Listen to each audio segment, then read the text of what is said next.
porque já adiantou para amanhã o Natal que eu amo. Não avisaram ao Olivan, ele botou, né? Tá certo. Vamos embora. O Olivan não tem nada a ver, tem culpa não. Não tem culpa não. Culpa é sua, você tem que administrar. Tá no você script. tem que administrar aqui. Tá no script. Professor Flávio Emílio, bom dia, satisfação tê-lo aqui no nosso programa. Bom dia, Jenner, bom dia, Roberto. Quer dizer, você vai assumir agora, ou já assumiu, a presidência do Conselho Regional de Administração.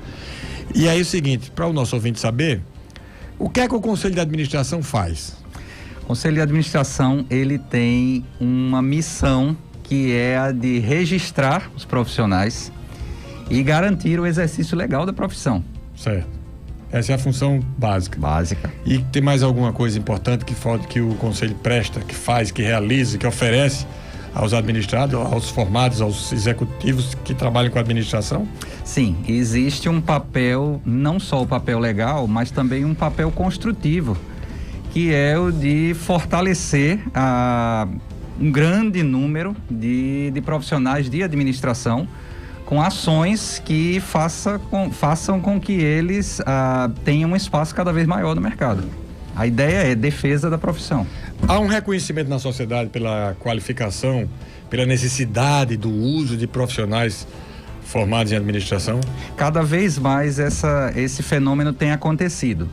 A gente costuma dizer que em gestão não existe muito espaço para improvisação, porque isso custa dinheiro, tem muita coisa em jogo. Então, ter alguém tentando gerenciar algo, fazendo com muito boa vontade, mas sem o devido preparo técnico, isso vai gerar um risco enorme. Então, é importante destacarmos que um profissional de administração, em muitas situações, ele estudou no mínimo 4 anos e muitas vezes 2 anos de pós-graduação. Então, alguém que tem uma bagagem para fazer uma diferença na gestão.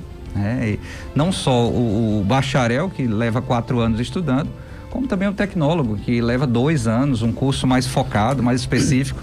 Então, o melhor caminho é você ter alguém com essa bagagem exercendo atividades administrativas. E é isso que é uma grande bandeira do Conselho.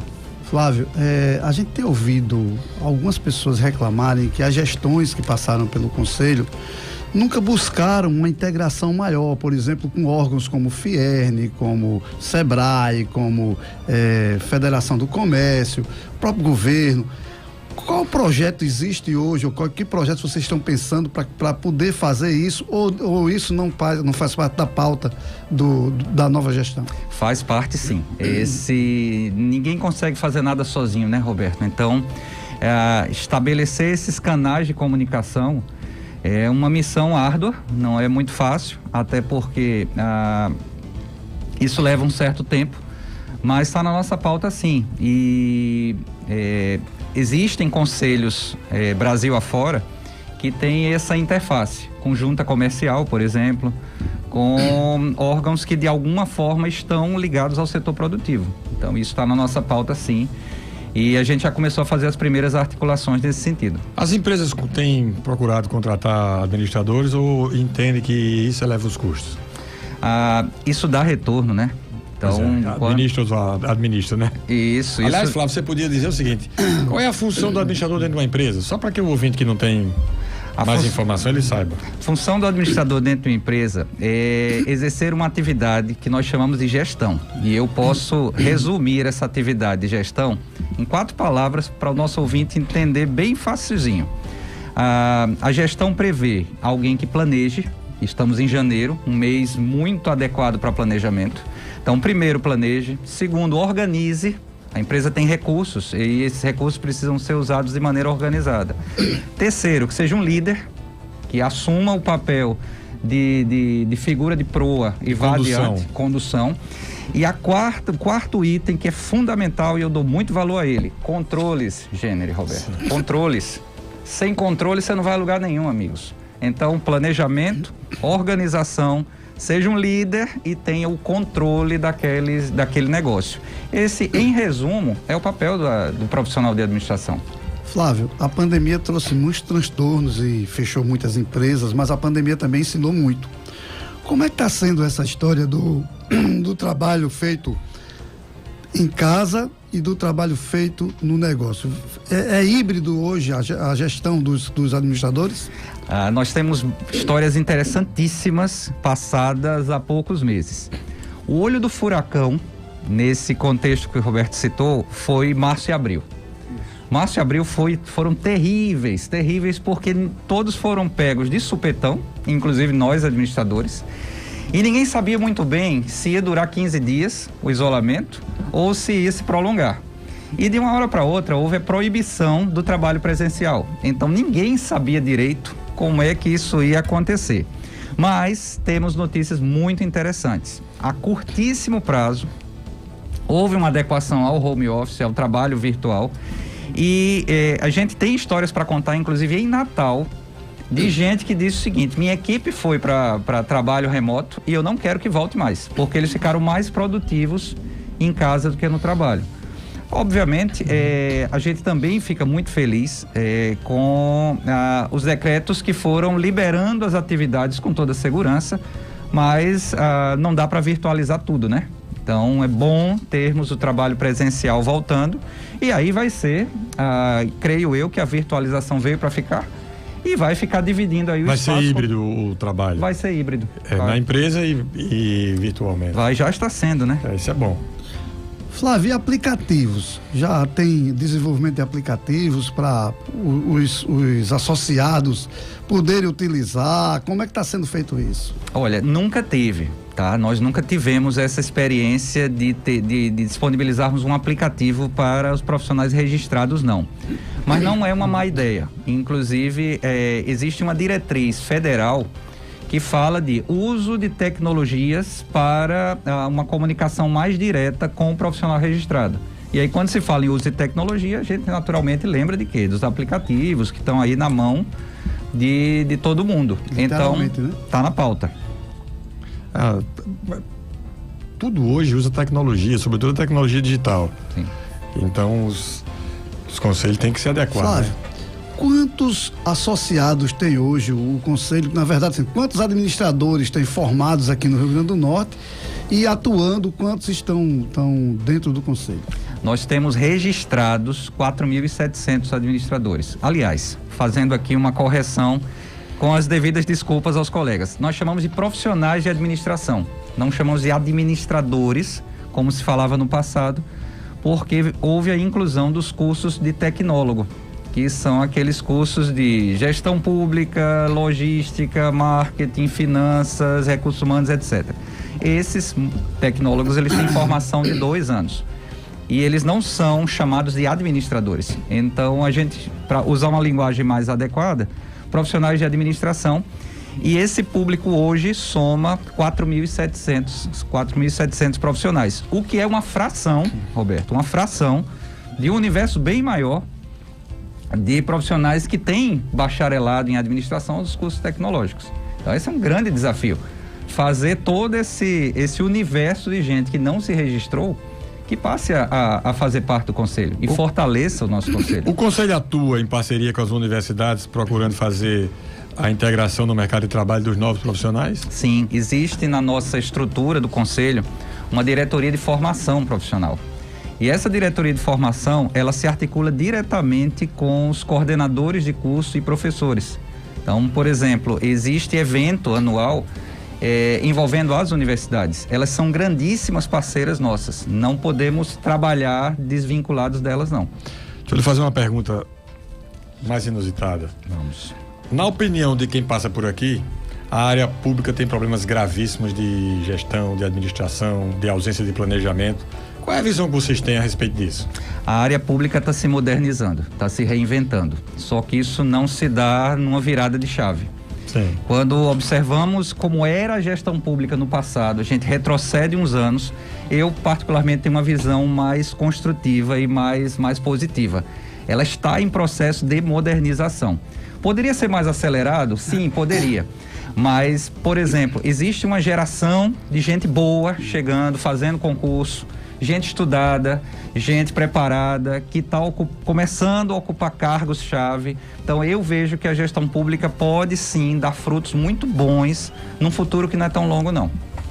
Será que a gente vai ver, Alberto? Ah, não, com certeza. Eu acho que. Você vai tomar vacina daqui a 10 anos, você disse. Mas, gente, cara tão jovem. Nessa década vai. Nessa década vai. Tá dizendo, tem sentido, porque assim, por exemplo, se você chegar, voltar, não precisa voltar muito tempo, não. Há 20 anos, certo? As prefeituras do Rio Grande do Norte, você contava nos dedos a que tinha um computador. Hoje estão todas informatizadas? A grande maioria tem. Está tudo informatizado já? Está informatizada. Claro que ainda tem muita coisa feita manualmente, mas assim, a grande maioria está informatizada. Basta... Aí é aquela história, aí entra o dedo do gestor. Do gestor, principal. De trazer técnicos, de trazer pessoas que estão capacitadas. Não adianta pegar e entregar para qualquer uma secretaria de administração, de finanças, por exemplo. Mas quando ele traz um especialista, quando ele traz um profissional de administração para isso, muda. É exatamente por aí? Sim.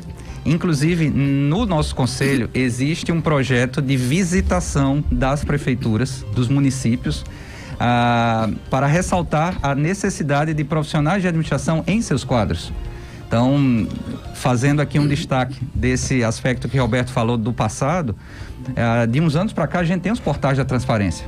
E os portais da transparência jogam luz sobre as ações da gestão pública. Isso. Existe um controle externo muito mais efetivo, então ninguém está livre para fazer o que quer. E quando tenta, acaba respondendo por isso. Então eu vejo que a gestão pública tem evoluído, sim, assim como a esfera privada, que é uma questão de competitividade. Ou você evolui ou você morre, né? Flávio, para encerrar, pelo menos da minha parte, a pergunta é o seguinte: muitos profissionais de administração dizem que não se registram, aquela história do universo que você estava falando aí, muitos não se registram porque eles só para pagar a anuidade e eu não ter direito a nada. Qual o direito que ele tem além de pagar a anuidade? Olha só, essa é uma pergunta recorrente, sabe? Tem gente que diz assim, o que é que eu ganho com isso? Né? E isso não é uma associação, nem um clube de vantagens, né? Então é bom que se diga isso aqui de maneira muito amistosa, mas calma aí, não é um clube de vantagens, uma associação que você escolhe. É um órgão que regulamenta e que defende o exercício legal da profissão. Mas nós não temos essa linha de simplesmente arrecadar por arrecadar, tá? Isso não é construtivo. E o Conselho, ele tem, sim, ações que visam dar uma contrapartida ao profissional. Apesar disso não ser exigido por lei, nós temos essa visão de que trabalhar dessa maneira mais positiva atrai sem precisar fiscalizar todos eles.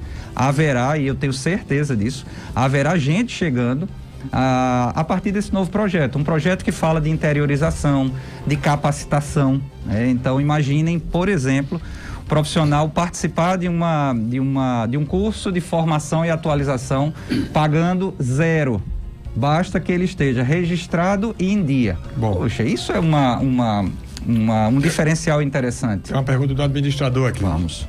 Pergunto para ele se o Conselho aqui em Natal está aberto para os administradores, pois em Brasília, além de fechado para os usuários, o Conselho dificulta o máximo de quem precisa contato com o órgão, seja por telefone ou pela internet. A pergunta é de Roberto Arruda de Miranda, que é administrador, que está mandando um abraço para você. Um abraço para ele também. Tá aqui em Pirangi. E eu me somo ao Roberto. Obrigado pela pergunta e quero dizer para você que não tive a oportunidade de conhecer Brasília, lá, o Conselho de lá, mas posso responder pelo daqui. Roberto, portas abertas, cafezinho quente, atendimento caloroso. Vai fazer fila.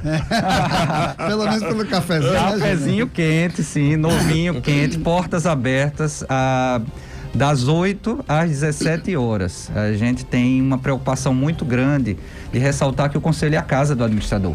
Então, na casa tem que ser bem recebido. Nós concluímos a entrevista, tem o microfone aberto para a sua mensagem para os administradores. Deixar as mídias, né, do Conselho, né, para que as pessoas possam acessar, né? Sim, boa. Quero agradecer, minhas palavras são de agradecimento a Gênera, Roberto e a rádio pelo espaço. Agradecer aos administradores pela confiança de terem votado no projeto da nossa chapa. Dizer que a responsabilidade não é pequena, a responsabilidade enorme, que é fazer com que o Conselho avance, né? Nós não usamos aquela linha de dizer que estava tudo errado e agora está melhor, não.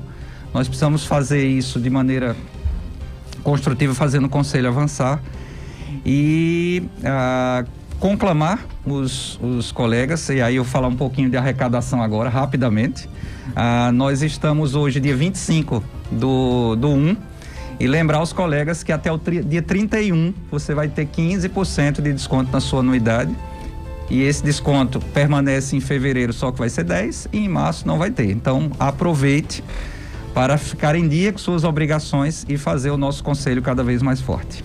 Agradecemos a participação aqui do professor Flávio Emílio e vamos fazer um breve intervalo e voltamos já.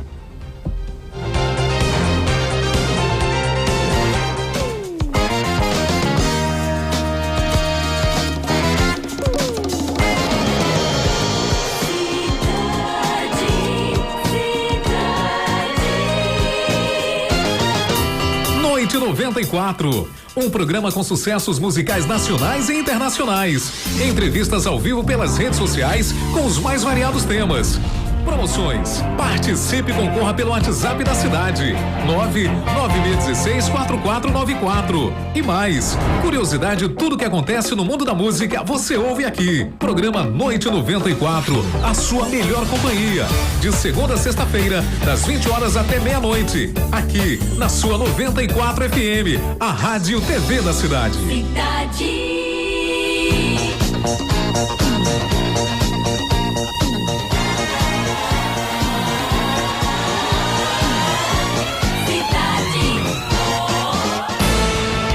Estamos de volta com o Bom Dia Cidade. Diga lá, Roberto. Pois é, o presidente do INEP, Alexandre Lopes, apresentou um balanço do segundo dia de prova do Enem realizado ontem, numa coletiva de imprensa em Brasília. Tudo correu com tranquilidade, sem complicações, disse Lopes, mas, no entanto, a abstenção do domingo foi de 55,3%, ou seja, 2.400.000 estudantes realizaram a prova no domingo. Segundo o INEP, um recorde na história do exame, superando o primeiro dia. Para esta edição do Enem, 5.700.000 de estudantes se inscreveram, mas apenas 2.800.000 participaram do primeiro dia de prova no domingo passado. Duas coisinhas rápidas. Tá crescendo nas redes sociais o movimento chamado SOS Lagoa do Bonfim. Esse movimento tem umas artes que estão sendo postadas aí, fala no maior desastre ambiental do estado, do RM.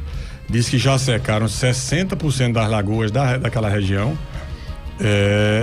e pede pra gente repostar. As lagoas são a Lagoa do Bonfim, a Lagoa do Urubu, a Lagoa Redonda, a Lagoa da Boa Água, a Lagoa Ferreira Grande e a Lagoa do Cacará. Era bom, Roberto, se a gente conseguisse trazer ou ouvir alguém da Secretaria da SEMAD, de Recursos Hídricos, e alguém da CAERN. A alegação é de que estão tirando mais água do que a capacidade que a lagoa tinha, sem comprometer a lagoa. Quer dizer, deveria tirar água num volume tal que não comprometesse a lagoa, mas estão tirando muito mais do que a capacidade dela de recarga, e está comprometendo profundamente a lagoa. Vamos ouvir, né? Vamos ouvir o especialista para poder saber o que é que realmente está acontecendo. É preocupante, sim. Mas a gente precisa... Tá feito o registro, né? Registrar, mas acima de tudo, saber o que é que está acontecendo para que o aquífero não esteja sendo reposto. Estão abertas as inscrições para o 23º Rally RN 1500. Rally RN é Rally Nordeste. RN 1500 que vai de 20 a 24 de abril, larga em Campina Grande e este ano voltará a terminar em Natal. É uma boa notícia, já que Natal é uma cidade turística que precisa ter volume de pessoas aqui chegando, precisa ter divulgado seu nome, então é uma boa alternativa aí. O organizador é Clebinho Tinoco, que está chegando já aqui em Natal na semana que vem para cuidar das tratativas, digamos assim, um termo até estranho, né, Roberto? O jornalista Cláudio Humberto publicou hoje na sua coluna, estou vendo aqui no Agora RM, que uma pesquisa encomendada pelo site Diário do Poder e a coluna dele, ao Paraná Pesquisa, revela que é ampla maioria contrária ao aborto no Brasil. 79% dos mais de 2.000 entrevistados pelo Instituto disseram ser contrários à legalização do aborto em qualquer situação. E apenas 16,6% são favoráveis. Outros 4,4% não sabem ou preferiram não responder. A notícia básica é essa daí. Isso é um fato relevante porque há poucos, talvez há 30 dias, pouco mais ou menos, não sei, foi aprovado na Argentina o aborto em grávidas, a liberalização do aborto para grávidas com até 32 semanas de gravidez. Absurdo, né? 32 semanas não. 32 semanas já quase tá né? Não foi isso não, acho que 12 ou 14. 12 semanas. A ficha caiu mesmo aqui agora. Mesmo assim. Então, assim, é aquela história, desde que não tenha sido desde que não seja uma situação comprometedora em termos de medicina ou que não tenha sido vítima de estupro, eu sou contra o aborto. Se tiver sido por esses motivos, que seja feito. Que são as condições normais do Brasil já hoje, né? Já são as condições normais do Brasil. O sistema que buscou facilitar e tornar online os pedidos de naturalização de estrangeiros no Brasil, disponível para solicitações em todo o país desde novembro, recebeu 2.616 pedidos até o último dia 13, segundo o balanço do Ministério da Justiça. Isso representa em pouco mais de 2 meses, mais da metade de todos os processos analisados pelo governo brasileiro em 2020, que foi de 4.590 solicitações.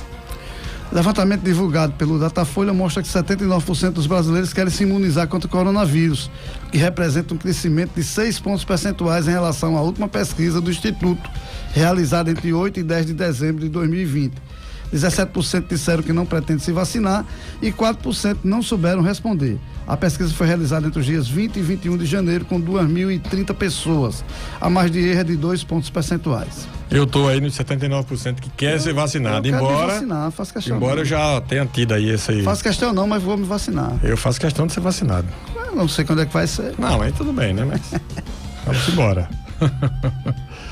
O ano de 2021 começa sem a aprovação da Lei Orçamentária Anual, LOA, ferramenta que indica a estimativa de receita e a fixação de quanto pode ser gasto, apresentando a política econômica e financeira e o programa do trabalho do governo. Até que ela seja aprovada, o governo precisa fazer um controle de gastos. A aprovação da LDO no Congresso, em meados de dezembro, traz em seu texto uma previsão dos passos que o governo pode dar antes da aprovação final do orçamento. A LDO define as metas e prioridades do governo para o ano seguinte e orienta a elaboração da LOA, ainda pendente no Congresso Nacional. O texto da LDO estipula que o governo federal só poderá gastar, até a aprovação do orçamento de 2021, o referente a 1/12 do orçamento previsto. O líder da maioria democrata no Senado dos Estados Unidos, Chuck Schumer, anunciou que a presidente da Câmara dos Representantes, a também democrata Nancy Pelosi, enviará hoje ao Senado o texto para o julgamento político do ex-presidente Donald Trump pela responsabilidade na invasão ao Capitólio. Isso significa que o segundo julgamento político de Trump pode começar formalmente amanhã, um dia após a entrega da acusação contra o ex-presidente, a não ser que os democratas e republicanos do Senado cheguem a um acordo para mudar o calendário. Ex-policial brasileiro vira traficante internacional e forja a própria morte para fugir. Esse traficante coordenava um grupo, uma quadrilha, que levava droga, basicamente, acho que mais cocaína, inclusive, da América do Sul para a Europa. E usou fundamentalmente 2 portos pelo Brasil. Um dos portos foi o de Natal. Você sabia disso, Roberto? Sei, deixa eu... Esse cara é um ex-policial chamado Major Carvalho. Na verdade, o nome dele é Sérgio Roberto de Carvalho. E ele usava um nome falso lá na Europa. Ele estava morando na Espanha, acho que Marbella. Que os espanhóis chamam de Marbella. Isso. No sul da Espanha. E agora foi identificado, foi confirmado. Ele foi preso já, Alberto? Não, ele tá... Fugiu, né? Não, ele morreu de Covid.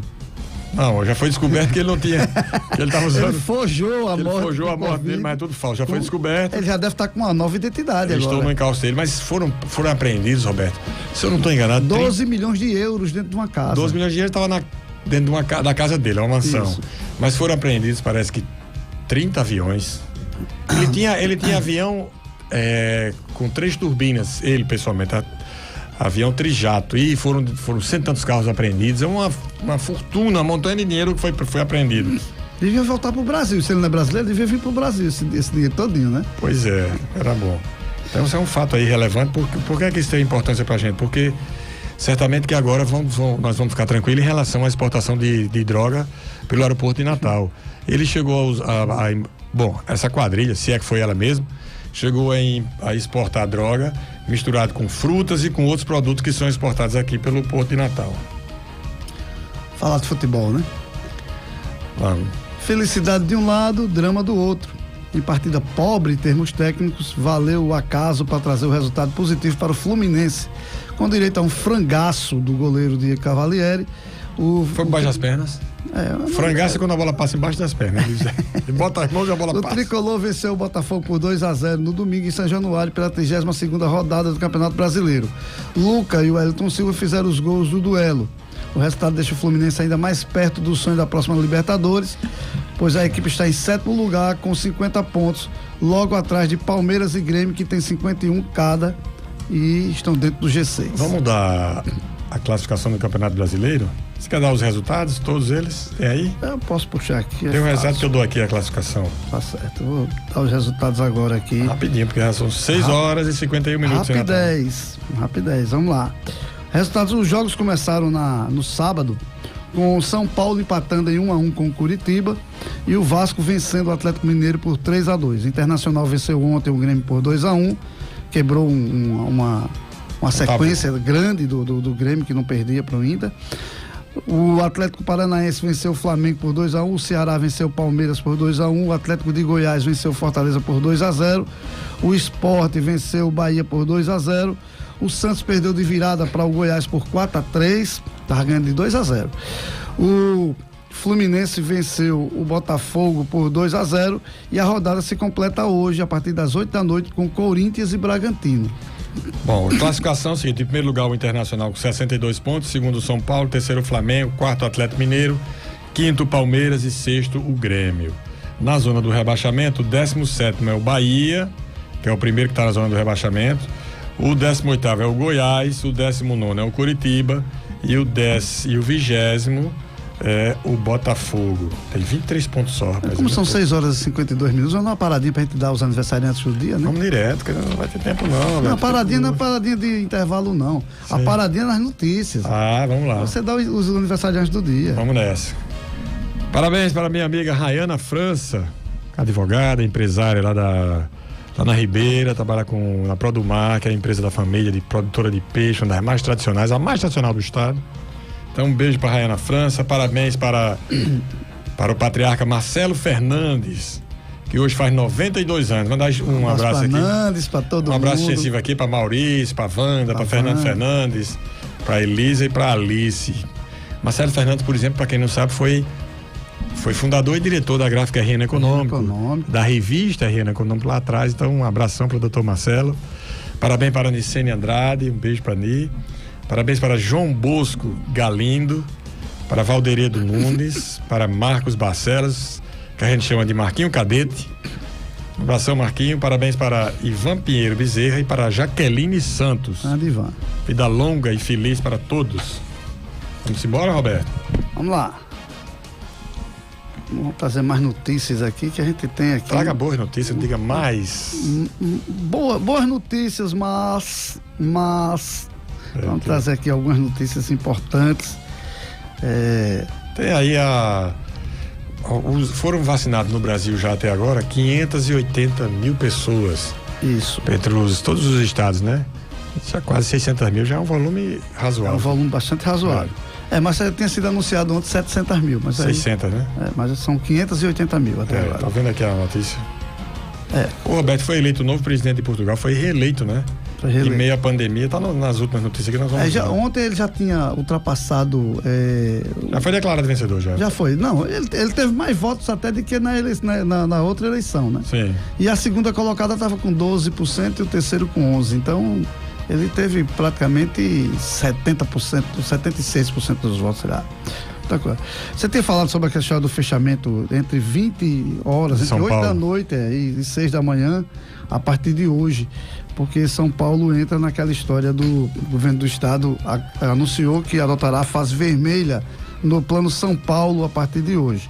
E aí, no final de semana, ele vai fechar tudo. Por enquanto, só vão ficar abertos os serviços essenciais, como farmácias e mercados, que vão poder manter suas portas abertas. Tudo fecha às 8 da noite e só abre amanhã às 6. Às 6, ou seja, se você quiser tomar uma cervejinha no barzinho, você só pode tomar até às 8 da noite. Quer dizer que toda a pirotecnia que o governador João Dória fez e vai lá e pra cá com esse negócio da pandemia não deu resultado nenhum, porque tá tendo que fechar de novo?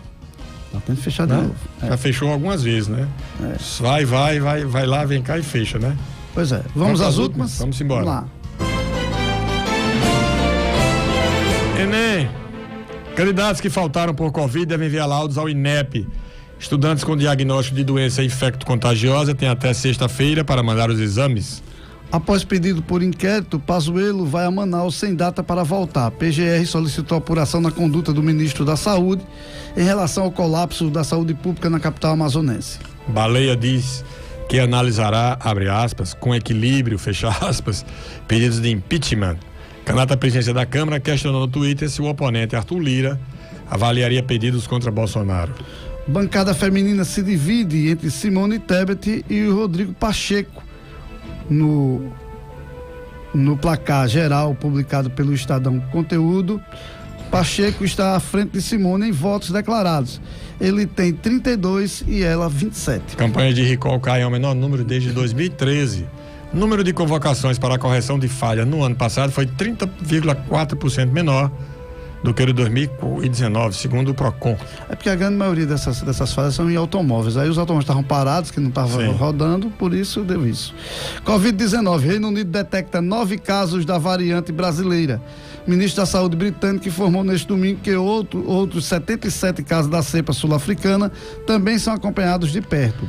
Portugal reelegeu Marcelo Rebelo no auge da pandemia. O país registra a maior média de novos casos e mortes por per capita de coronavírus em 7 dias. E o Bom Dia Cidade, desta segunda-feira, 25 de janeiro, fica por aqui. São 6h57 em Natal. Bom dia e até sábado, até amanhã. Continue sintonizado na 94 FM. A todos vocês um ótimo dia. Até amanhã às 6 da manhã.